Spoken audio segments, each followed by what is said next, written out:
Molynes held up more pleasant, Racing broke Jerusalem hearts, and the Phoenix are a perfect 6 from 6.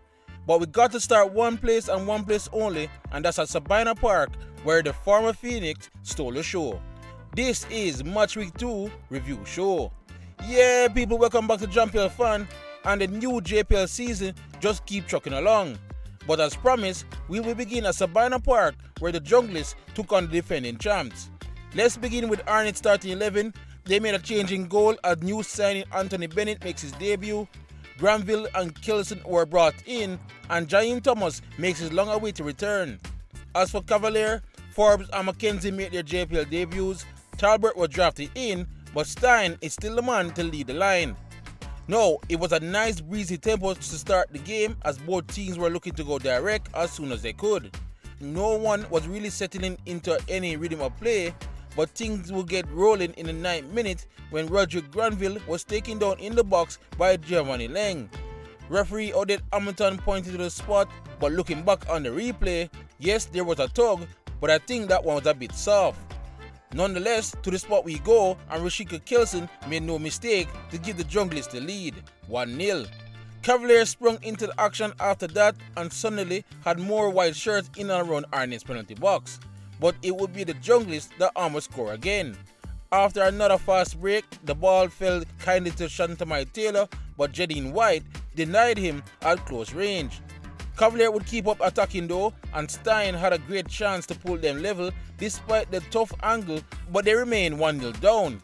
But Cavalier were determined to get a goal back, maybe a little too determined, as they will leave themselves a bit stretched at the back, and Arnett was looking to take full advantage.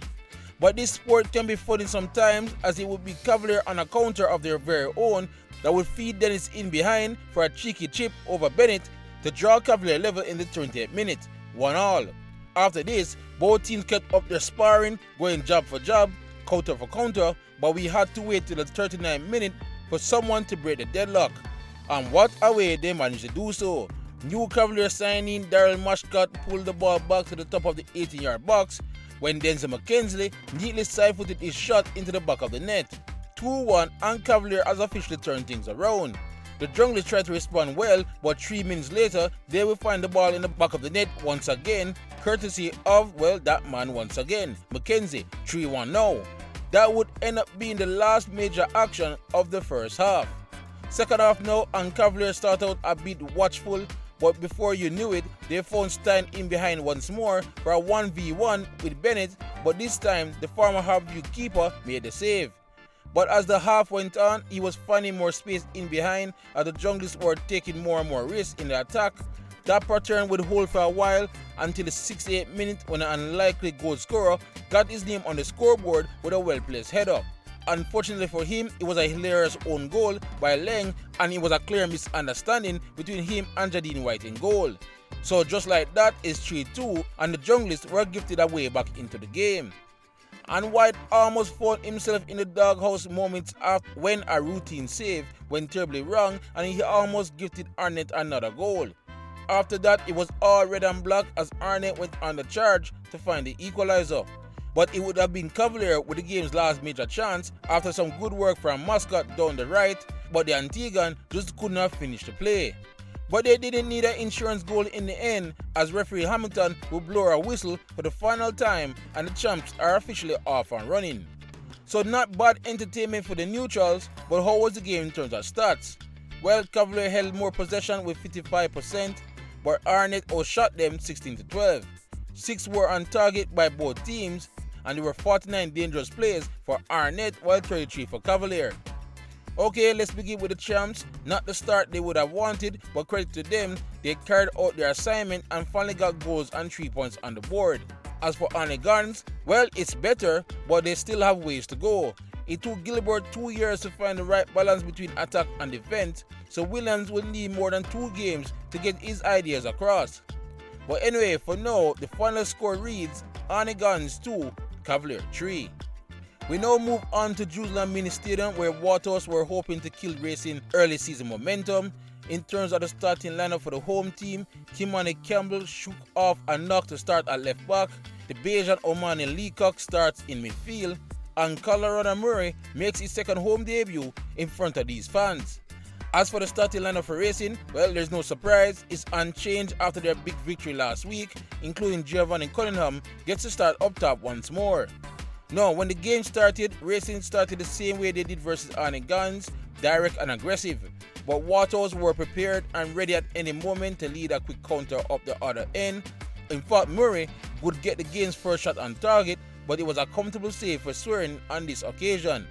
But Racing and especially their midfield were the ones in control of possession in the early stages as they tried to find a way to unlock the Firehouse defense, and they almost did in the 9th minute after an errant pass from Bicknell was snapped up by Tajay Grant, who took his time before delivering a peach of a ball to the back post for Michael Williams, whose first time volley was on target but was well matched by Keith Bernard in goal.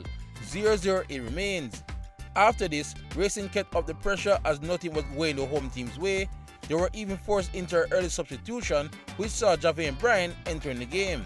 And with him now on the field, Waterhouse now have another outlet to aim for with long passes, and it almost worked a charm on this occasion when Bryan set up his strike partner Murray and tried his best to beat Swearing at a tight angle.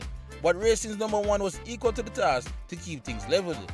It gave the home crowd a sense that the tides were turning, but Racing quickly snuffed that out in the 37th minute when Nikai Ellis took down this ball beautifully before playing a ball over the top for Tajay Grant, who faced Bernard one-on-one and picked his spot well to give Racing the lead. Yet another goal by them from direct play. Waterhouse were left a bit stunned and didn't do much to get one on the board themselves before the first half came to a close with Racing leading 1-0. Second half now, and determined not to lose the first home game of the season, Waterhouse came out with fire in their belly. Especially the Bajan Omani Leacock, whose bustling run in midfield led to him finding Murray out wide. The Waterhouse striker then fired in a low cross into the box, and he took a deflection off a white shirt and went into the back of the net. 1-1, and his Jerusalem natives were now buzzing. But nothing seemed to faze this Racing team nowadays, and they went straight up the other end right after kickoff, and Drew Bernard in making a comfortable save at the other end, but warning shots from the Stallions for sure. In fact, they would be at it again moments later when Rashawn Murray was released in the box and he lashed a good low cross at the top of the 6-yard box, but Waterhouse did just enough to keep themselves level. After that, this game was definitely heating up as both teams were lively and playing some good football. I mean, before you could catch your breath, it was Waterhouse once again on the attack, and Javier Bryan brought Swearing into making a tremendous save at his near post. It was absolutely entertaining stuff so far. This back and forth went on for a while, with each team looking to see who would blink first, but as the game went on, the home team were the ones looking more likely to find the winner. I mean, just look at this majestic run by Juma Johnson, who then set up Murray, but his shot troubled the Pigeons more than Swearing goal. But from there, fire was turning the screws and Racing were barely hanging on. But just when they seemed they were drowning, they were given a lifesaver. Omani Leacock, who was having an outstanding game, was taken out by DeAndre Thomas by the touchline, and let's just say he did not appreciate that, but in modern football, any hand to the face is a straight red and he had to go. That obviously doused Firehouse momentum and Racing for new life. They were again on the attack looking for the winner, then this happened. That's how you introduce yourself to your new fans, as DeAndre Thomas rose high and find the winner. So a stunning goal ended a stunning match, but how was the game in terms of stats? So Racing held more possession with 56%, but they were much closer on total shots, 78. Waterhouse had 5 on target while Racing managed 6. 66 dangerous attacks for Firehouse, while 83 by the Stallions. Okay, let's start with Waterhouse first. Not the best first half, but hats off to them, they brought the fire in the second half. Leacock himself was having an influential game, but that red card is a reminder just how low a margin of error you're allowed at this level. But again, the team should feel proud of their second half. But not as much as Anthony Patrick and his young guns. They whooped Arnett last week with ease, but this was a different test, and one they got out and picked up an impressive away win. A few more wins like this and Racing fans can start dreaming of a final. But for now, this one ended Waterhouse 1, Racing United 2. We now head to Stadium East, where the Maroons were looking to make it perfect 6 from 6 against Harbour. In terms of the starting 11 for Chapleton, of course Levon Williams kept his spot up top, but Javel Ellis misses out, and centre-back Kevin Graham gets his first start for his new club. As for Harbour, Akwasa Trong joins the attack. Demar Rose is once again in midfield, but the young Zimbabwean was replaced by the St. Lucian Venus Myers. Now, when the game started, Chapleton started more on the front foot and even got the Harbour defense sweating a bit with some early pressure in their box. Harbour would survive, but were more the passive ones as they sat in shape and looked for the right moment to counter. This pattern went on for a while as there honestly wasn't much happening in either box. The game was drifting along until the 28th minute when Stevens found Whitfield at the top of the penalty box and the number 8 tried his luck, but his shot sailed over. It wasn't particularly dangerous, but at least it woke the crowd up. For Harbour, they were determined to build out from the back, but it was a bit slow and they struggled to deal with the Maroons' high pressing to pose threat in the final third. And you've just felt those turnovers by the Stars of the East was eventually going to hurt them. In the 41st minute, the Maroons won the ball high up the pitch before they looked for last week's goal scorer Williams, but the ball trickled its way to Marcus Rojas, whom first time shot took a nice deflection and beat Graham in goal. 1-0, and Harbour finally paid for one of their mistakes. Harbour, now down 1-0, knew that they had to be more threatening, finally had their first shot on target in the 45th minute when Brown worked some good space in the penalty box to fire off a shot, but it was too straight to beat Prince Daniel Smith. The Stars of the East were pushing a bit for an equalizer before the end of the half, but it would be Chapleton who almost found a second with this decent effort that forced Graham into making a good save. Nothing would come from the corner and the rest whistle would come not long after that, with the Maroons leading at the half. Second half now, and Harbour had the dangerous winger Trayvon Reed on the field as they look a lot more hungry for the positive result. But it would be the Maroons who would be the ones to find the back of the net again from a header off the set piece, but the assistant ref's flag came in the nick of time to rescue Harbour. But there will be no one saving Harbour the next time in the 53rd minute. Once again, the Maroons applied the pressure, forcing Harbour into another mistake in the final third, and Carlton Brown called his own number and got this rocket past Graham and into the back of the net. 2-0, and honestly, it all been rather easy for the Phoenix. And the Stars of the East didn't exactly react as if they had belief they could find a way back in this contest, as the Maroons would come close again from this vanity free kick.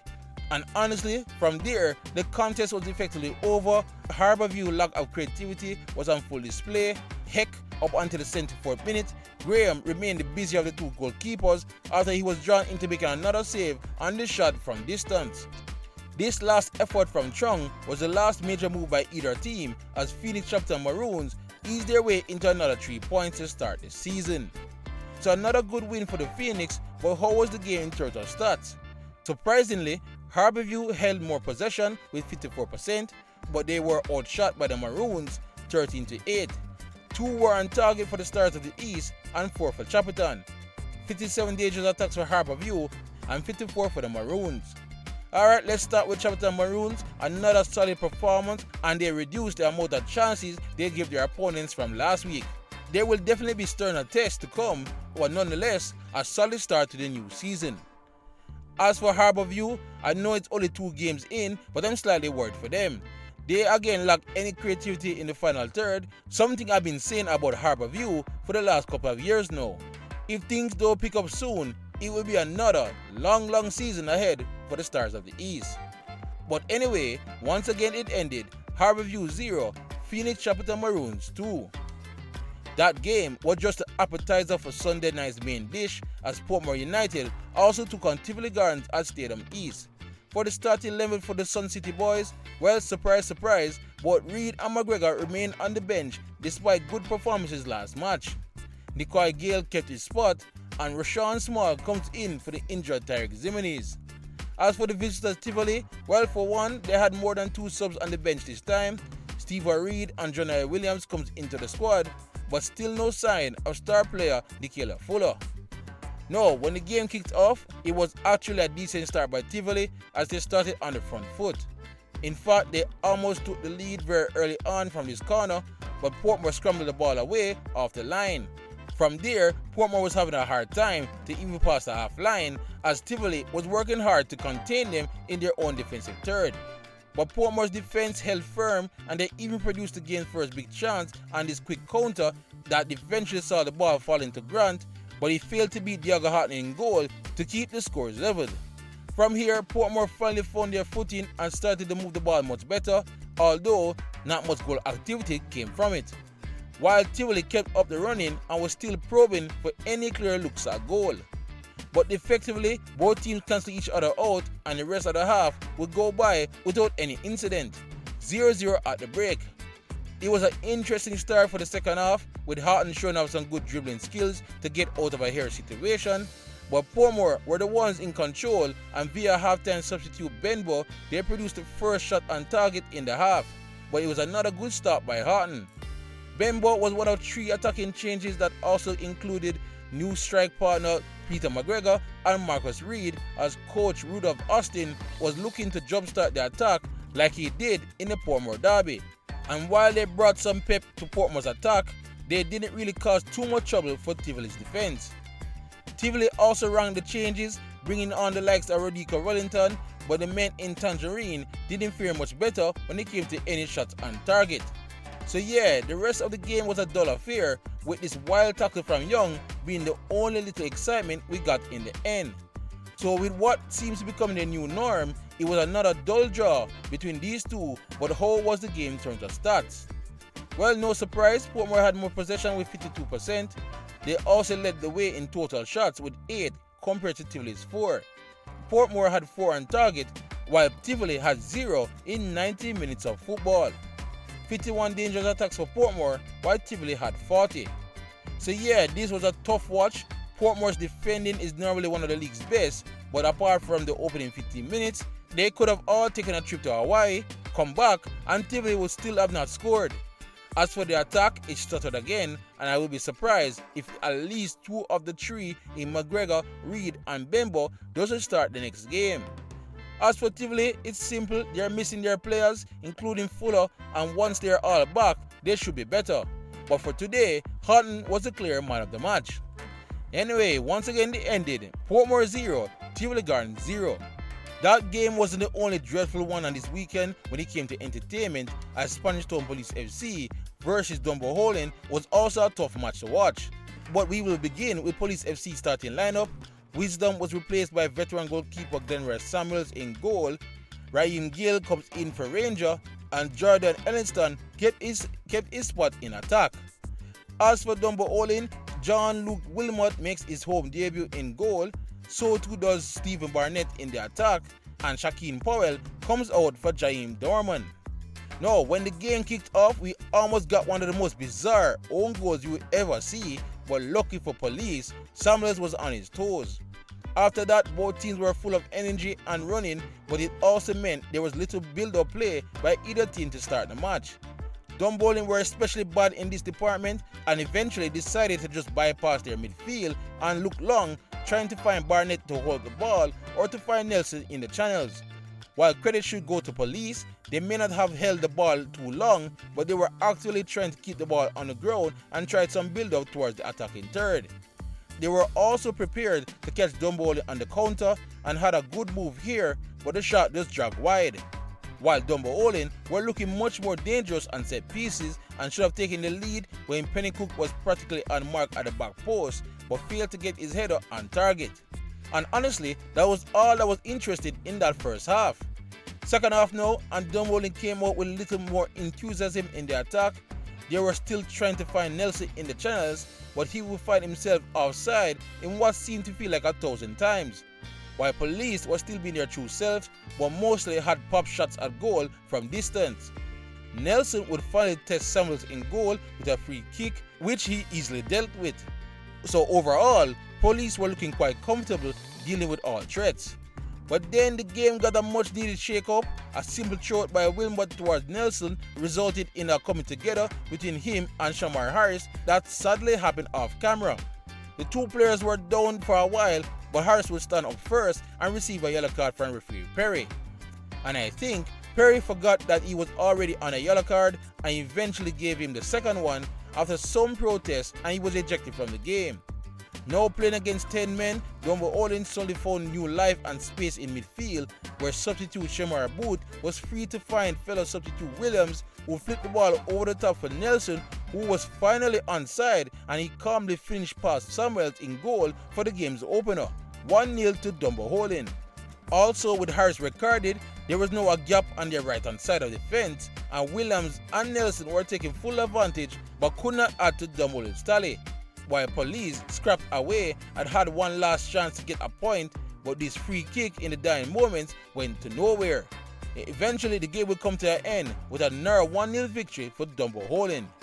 So an important win for Dunbeholden, but how was the game in terms of stats? No info in possession, but both teams were equal in total shots, 77. Only one on target for Police, while 3 was on target for Dunbeholden. There were 6 yellow cards in the game, with 4 going to Police, and of course 1 red card to Shamar Harris. Alright, let's begin with Dunbeholden.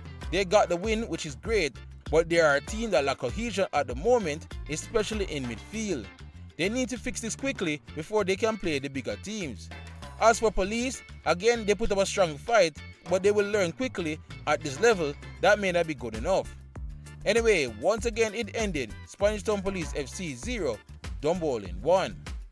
We now move back to Monday and Catherine Hall for our final stops this weekend, starting with Mount Pleasant taking on Molynes United. First, the lineup for the hosts: Captain Sule McCullough was back in the squad, Ryan Edwards led the line alongside Warner Brown, and Joshan Anglin overcame a knock to start the match. As for Molynes United, Marlon Pennycook gets a start ahead of Jason Wright, Cameron Mullins comes in for Devon Davis, and Sergina Frankson returns in defense. So as expected, Mount Pleasant started the better and quickly got into their rhythm, while Molynes sat in a disciplined shape and were just watchful in the opening minutes.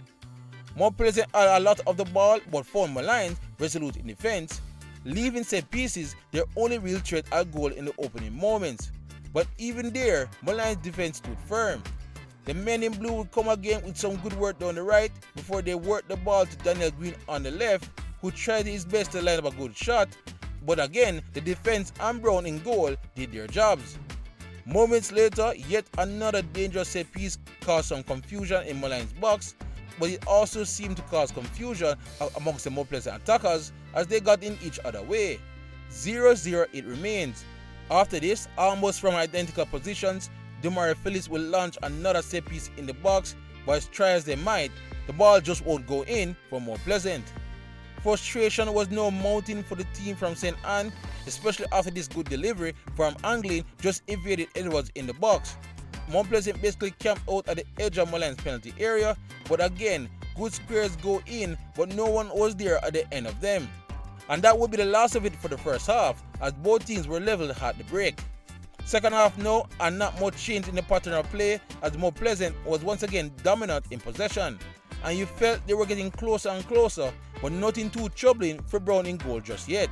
Also, Molynes weren't just sitting 11 men behind the ball, they would come forward when they could, but Mount Pleasant were definitely the ones in control and just needed a goal. Well, it finally came in the 52nd minute after some quick thinking saw the ball floating into the box. Molynes failed to clear, and in the chaos, substitute Shaquille Bradford reacted fastest and finally got the ball over the line, 1-0 to the home team. And they weren't satisfied with just one and went searching for more, but that led to the counter down the opposite end, and Rashawn Livingston was bundled over in the box by Kyle Ming to give Molynes a penalty kick. Marlon Pennycook chose to take it, and he calmly put it away to give Molynes an unlikely equalizer in the 57th minute, 1-1. That just enraged the Mount Pleasant fans further, and Warner Brown tried to get this on target to get back the lead. He would go again, but he would deny this time by Tyrese Brown with a good save off this header he really should have done better with. But that ended up being their last major chance, as Molynes did well to frustrate them by holding onto the ball before holding out for a crucial draw on the road. So it looked like it was all Mount Pleasant, but how was the game in terms of stats? Well, no surprise, Mount Pleasant dominated possession with 68%, as well as total shots 74. 3 were on target for Mount Pleasant, while 2 were on target for Molynes. Okay, let's start with more pleasant. Coach Topper Whitmore said it best, this was an off night. They had more of the ball, but they weren't sharp enough in the final third to cause any real trouble. Maybe this is one of those strains of juggling Caribbean Cup and league play. As for Molynes, bravo! I slandered their defensive performance on match week 1, but everything was much improved this week. They showed grit and guts, and that should give them confidence for the rest of the season. But anyway, once again it ended here. More Pleasant 1, Molynes United 1. On to our final game now, as the new boys Treasure Beach was hoping to follow in Molynes' footsteps and escape catching all with a point. First up is the starting 11 for Mobe. Young Lashado Gibbs gets the nod in midfield. Newcomer Akima Jones is at right back, and new striker Jamari Clark makes his home debut. As for Treasure Beach, last week hero Shaquille Jones kept his spot, so too does striker Raheem Porter, but Johnny Flemings misses out and was once again on the bench. No, it was a confident start by the visitors who had no fear playing the ball out of the back and tried to retain possession. But such a thing can be a risk against Mobe, and they cough up the ball here in the worst position, and Clark tried to put this ball across, but Morgan managed to get the slightest hand on it. But Mobe were in control now and were looking for the opening goal, and they would get it in the 13th minute after some good work by Sterling down the left, found Clark in the box, who controlled well and fired quickly, beating Morgan at his near post for the game's opener, 1-0. Right after that, Mobe got a brilliant chance to double their lead, but Matthew Willing just misses the target. But credit to Treasure Beach, they seem unfazed by all of this and stuck to their game plan of trying to build out from the back, while Mobe was still probing down the left looking for a second. Treasure Beach will actually end up the half the stronger, as this was a good effort from Jaheim Harris that almost caught out Burton in goal, but they would enter the half 1-0 down. Second half now, and Mobe took back control of the game, and Timur Lewis got this big chance to put them 2-0 up, but he went begging. While Treasure Beach were still hanging on and had some interesting moments of their own, and then all of that hard work paid off when they found an incredible equalizer via Omari Brown in the 85th minute, which sadly we have no footage of. And just when you thought Treasure Beach did enough for a point, fate cruelly intervened. Now look at this play that was called for a handball in the box on Treasure Beach. Not the best footage here, but the league had VAR. I assume this is what they were looking at. And yeah, I think this was a harsh one on Treasure Beach, but to the spot they went, and Jordan Fletcher dispatches it and gave Mobe the late lead.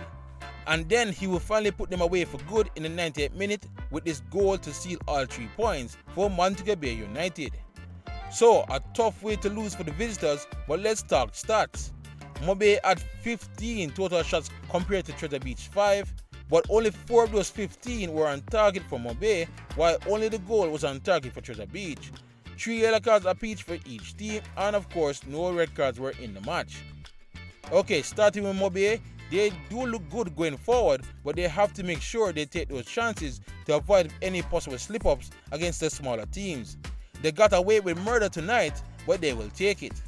As for Treasure Beach, this sport can be so cruel at times, but it was a credible performance on the road to one of the big dogs, and further proof this project is heading in the right direction. But again, the final score reads Mobe United 3, Treasure Beach 1. So yeah guys, that's all that happened on this exciting weekend of football. Racing have turned heads again, and so did Phoenix Chapleton Maroons.